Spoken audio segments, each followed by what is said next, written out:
ঈশ্বরদের ঐতিহ্যবাহী স্বপ্নদ্বীপ রিসোর্টে ঈদ এবং পহেলা বৈশাখ উপলক্ষে আলোচনা সভা, দেশি বিদেশি শিল্পীদের সমন্বয়ে দর্শক নন্দিত মনোজ্ঞ সাংস্কৃতিক অনুষ্ঠানের আয়োজন করা হয়।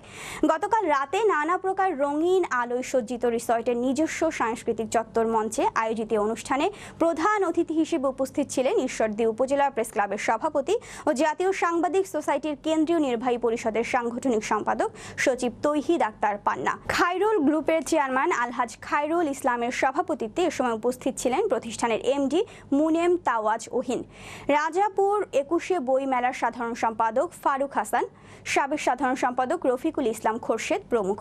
উদ্বোধনী আলোচনা সভা শেষে শুরু হয় রাশিয়ান ও দেশের বিভিন্ন অঞ্চল থেকে আগত টেলিভিশন শিল্পীদের গান ও মনোমুগ্ধকর নৃত্য।